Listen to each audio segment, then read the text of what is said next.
Siapa yang punya pengetahuan, dia punya kuasa. Nah, itu mungkin bentuk latennya seperti yang kita alami hari ini. Orang berlomba-lomba dulu-duluan informasi. Tidak peduli itu hoax atau bohong atau keliru atau prank. Pokoknya saya sebar dulu. Biar kelihatan bahwa saya lebih update dari kalian. Ketika saya lebih update, berarti saya lebih hebat dari kalian. Assalamualaikum warahmatullahi wabarakatuh. Kembali lagi di channel saya Filsafat Online. Kali ini kita akan mengaji filsafat bersama Pak Fardun Faiz dengan tema teori konspirasi episode 3. Sebelum kita mulai, mari kita baca basmalah bersama. Bismillahirrahmanirrahim. Oke, tanpa perlu lama-lama, mari kita mulai. Sekarang cirinya, gimana Pak saya mengidentifikasi apakah ini teori konspirasi atau bukan? Ini ciri masih umum saja ya. Yang pertama, biasanya teori ini mengklaim bisa menjelaskan yang tidak bisa dijelaskan oleh orang atau oleh keterangan yang resmi. Oke. Jadi kalau ada penjelasan biasa, biasanya teori ini bilang, itu kelihatannya saja, di balik itu ada rahasia. Itu ciri-ciri mulai masuk ke teori konspirasi. Baik. Terus biasanya cara berpikirnya hitam putih. Jadi kita yang putih, mereka yang hitam. Oke. Jadi membagi secara diametral yang hitam dan yang putih. Orang-orang yang berkonspirasi itulah yang hitam. Kalau kita sih kelompok putih. Oke.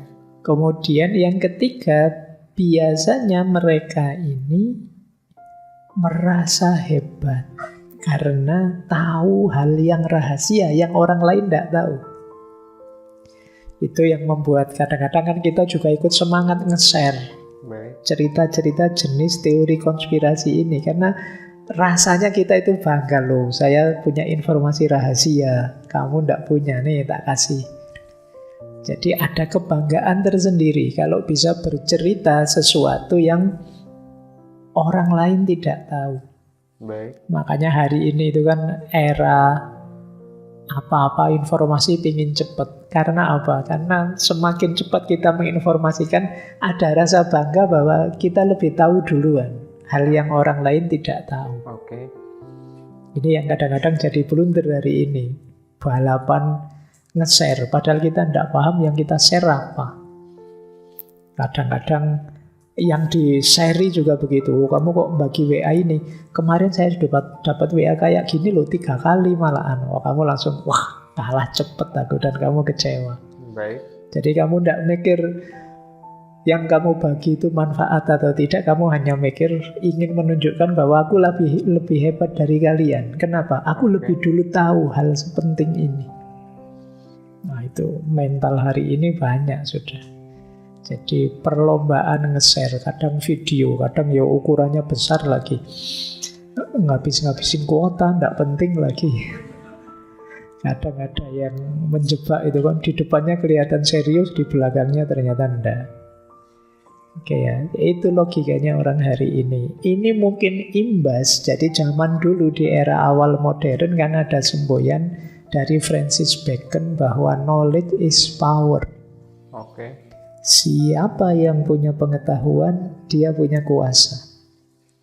Nah, itu mungkin bentuk latennya seperti yang kita alami hari ini. Orang berlomba-lomba dulu-duluan informasi.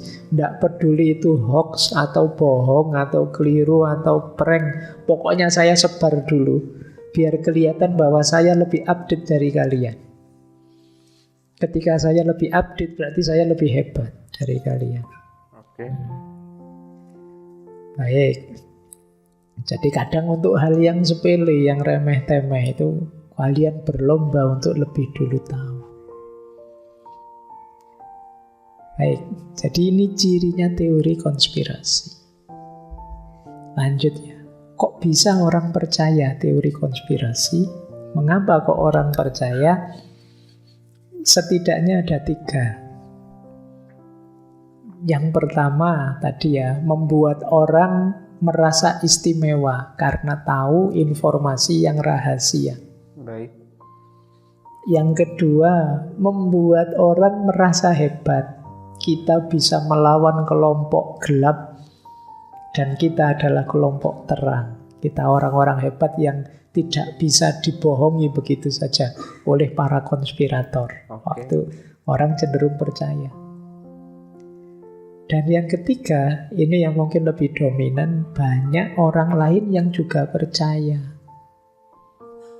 Ketika banyak yang percaya secara psikologis, kita tergiring untuk mungkin benar itu.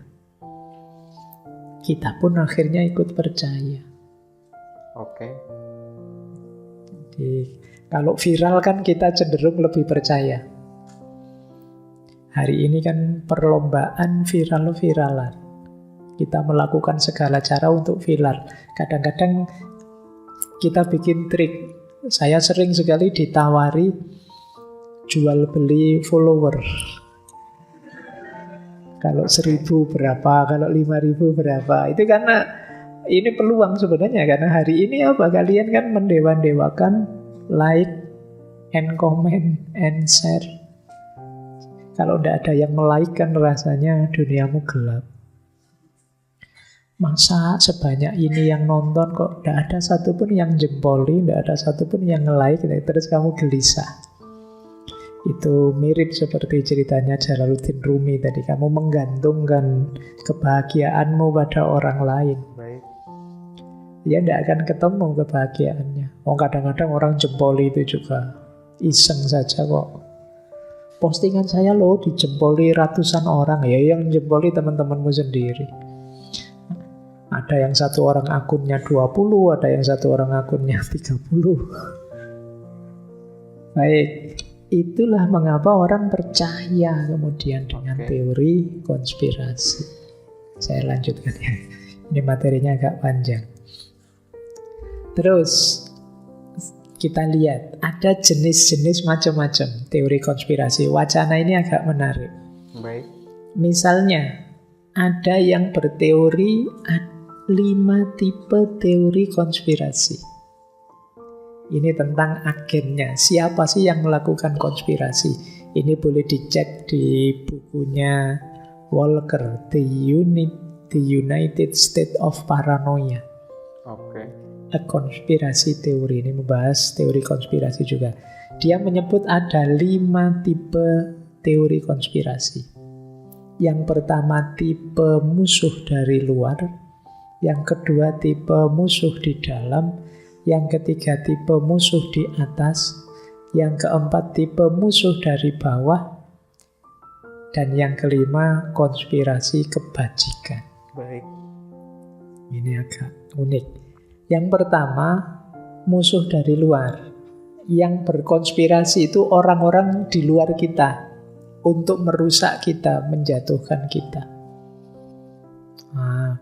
Mungkin nanti tiba-tiba ada yang komen jelek-jelek di videonya ngaji filsafat ya. Terus kalian, wah ini mesti ada serangan sistematis dari luar. Ingin menjatuhkan ngaji filsafat ini. Itu jenis pertama berarti. Musuh dari luar. Ada kebalikannya. Musuhnya di dalam. Ini mesti orang-orang dalam ini. Ini mesti yang kecewa sama Pak Faiz ini. Bersepakat untuk menjatuhkan. Mungkin karena minta tema nggak diturut-turuti. Sudah bertahun-tahun misalnya. Terus berkonspirasi dia. Ngaco terus misalnya. Komentar jelek terus. Terus. Itu jenis konspirasi kedua. Ada musuh di dalam. Yang ketiga, musuh di atas. Musuh di atas itu, ini mesti orang-orang yang berkuasa ini. Diam-diam melakukan kesepakatan, mencari keuntungan biar kita rugi. Baik. Nah ini jenis konspirasi ketiga. Kita menuduh orang-orang di atas kita, yang punya kuasa di atas kita. Yang melakukan konspirasi untuk keuntungan mereka sendiri. Entah dalam bentuk apa. Ada juga sebaliknya. Musuh dari bawah. Kalau ini yang nuduh biasanya yang atas. Ini orang-orang ini kok ndak ada suaranya. Ini mesti sedang rapat, ingin menjatuhkan saya. Ini diam-diam. Oke. Nah, ini teori konspirasi, musuhnya dari bawah. Jadi macam-macam ya serangan teori konspirasi dari luar, dari dalam, dari atas, dari bawah. Semuanya bisa, tapi ya semuanya hanya tuduhan. Makanya sifatnya teori konspirasi. Baik. Ada lagi yang kelima, kalau ini agak unik. Konspirasi kebajikan. Kalau ini alternatif ya, di luar tema kita. Jadi ini menuduh tapi nuduh baik. Waduh, kok studi saya kok selancar ini ya, padahal saya itu tidak pinter. Ini mesti ada dosen-dosen yang memang sepakat biar saya sukses. Nah ini wong iki ya contoh apa ya mungkin begitu, tapi husnudonmu begitu. Ini namanya konspirasi kebajikan. Jadi kamu merasa kok saya ini untung terus ya. Ini mesti ada yang secara sengaja mengatur situasi biar saya jatuhnya untung terus. Oke. Ini namanya konspirasi kebajikan. Ada, tapi ini berbeda dengan ini ya. Biasanya yang teori konspirasi itu yang 4 ke atas. Yang tujuannya negatif. Ingin menghancurkan kita, ingin merusak kita. Baik. Baik. Ini ada 5 tipe teori konspirasi ya. Pertama itu ada musuh dari luar. Jadi musuh dari luar itu orang-orang yang dari luar kita ingin melakukan rencana kejahatan terhadap kita. Misalnya itu ketika kita punya usaha ya. Karena mungkin usaha itu kan ada naik turunnya. Nah, ketika turun kita berpikiran bahwasanya wah ini pasti ada saingan bisnisku yang diam-diam merencanakan kejahatan, apa dikasih sesajen lah atau dipengaruhi lah pelanggannya. Nah ini termasuk musuh dari luar, karena di luar kuasa kita. Dan kedua ada musuh di dalam. Musuh di dalam itu berarti orang-orang yang berencana kejahatan dari dalam, dari rekan kita atau karyawan-karyawan kita bisa jadi. Nah, yang ketiga ada musuh di atas. Musuh di atas ini adalah orang-orang yang berkuasa memanipulasi sistem demi keuntungan mereka sendiri. Misalnya, musuh di atas ini adalah para pemegang kekuasaan, biasanya para pejabat yang dituduh untuk berkonspirasi gimana caranya agar dia untung dengan cara dia membuat peraturan, undang-undang yang menguntungkan dirinya. Dan yang keempat ada musuh dari bawah. Musuh dari bawah ini adalah sebuah rencana yang dimulai dari bawah, tatanan sosial. Misalnya ketika para buruh diam-diam berencana, yang menuduh pasti yang dari atas, berencana membuat demo atau segala macam. Dan yang kelima ada konspirasi kebajikan. Konspirasi kebajikan ini sebuah kekuatan yang bekerja di belakang layar untuk memperbaiki dunia. Nah, misalnya konspirasi gunung meletus. Nah, gunung meletus Merapi. Yang dituduhkan itu biasanya para penunggu Merapi atau dan lain-lain.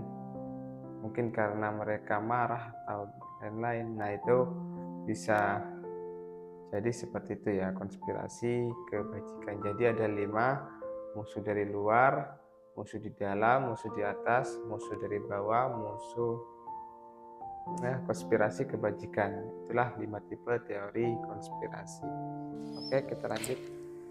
Baik, ya konspirasi agak dekat dengan cara berpikir negatif. Jadi dulu kita pernah belajar bedanya apa berpikir positif sama negatif. Biasanya dalam situasi yang membingungkan, kita cenderung mencari kambing hitam. Kenapa sih kok situasinya jadi tidak enak gini? Kenapa kok saya susah terus? Kenapa kita kok susah maju? Kenapa kok... Nah itu ketika buruk-buruk terus kita tidak tahu solusinya, cara paling gampang apa? Mencari kambing hitam. Nah, orang-orang yang dituduh berkonspirasi ini adalah bagian dari kambing hitam itu. Kecuali nanti memang terbukti benar. Tapi kan ini masih belum ada buktinya. Jadi selain pikiran negatif, kalau dalam bahasa agama, teori konspirasi ini bagian dari su'udzon. Baik. Prasangka buruk. Ini yang membuat kita berat karena kita menyusahkan diri kita dengan pikiran negatif dan prasangka buruk. Oke. Baik, kita lanjutkan. Itu nanti yang prasangka akan kita bahas di akhir bulan nanti ya. Di minggu ke-5. Yang nanti kita bisa bertanya jawab di situ. Termasuk kalau ada pertanyaan-pertanyaan tentang teori konspirasi ini. Saya lanjutkan. Ada lagi di buku yang lain jenis teori konspirasi, kalau ini dari bukunya Rothbard.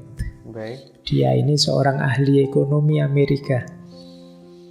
Dia membagi teori konspirasi jadi 2. Ada konspirasi dangkal, ada konspirasi dalam. Oke. Teori konspirasi yang dangkal itu biasanya sekedar menuduh. Ini mesti ada yang main ini. Ini mesti sekedar menuduh. Tidak mencari bukti lebih jauh. Diawali dari keyakinan pasti ada yang bermain. Terus mencari kira-kira siapa yang diuntungkan. Oh, yang diuntungkan kelompok sana, ya berarti kelompok itu yang bermain. Ini cara berpikir begini namanya konspirasi dangkal.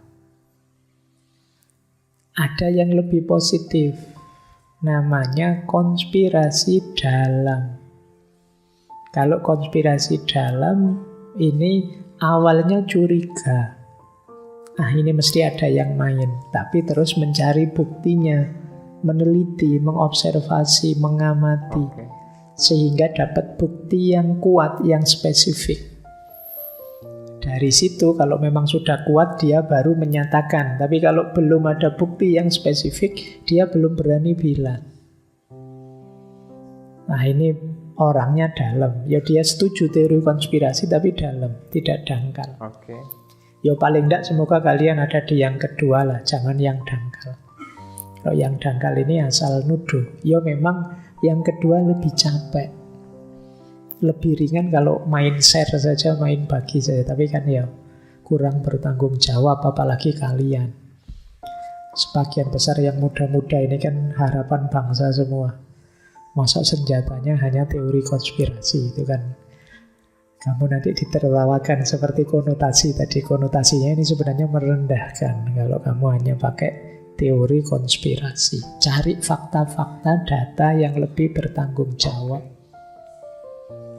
Bukan berarti pasti salah. Cuma teori konspirasi mengindikasikan kita belum punya datanya tapi sudah menuduh. Kita belum ngerti faktanya atau isinya data itu hanya manipulasi-manipulasi, tapi kita sudah berani bikin pernyataan. Ini yang sering jadi masalah. Baik. Itulah gambarannya secara umum apa itu teori konspirasi. Setelah ini kita lanjut dengan pendalamannya. Bagaimana menyikapinya, akarnya, dan lain sebagainya. Paling tidak babak pertama ini sudah sekitar 1 jaman kita bicara. Semoga teman-teman paham ya apa itu teori konspirasi. Oke. Kalau belum paham, yo diikhlaskan saja.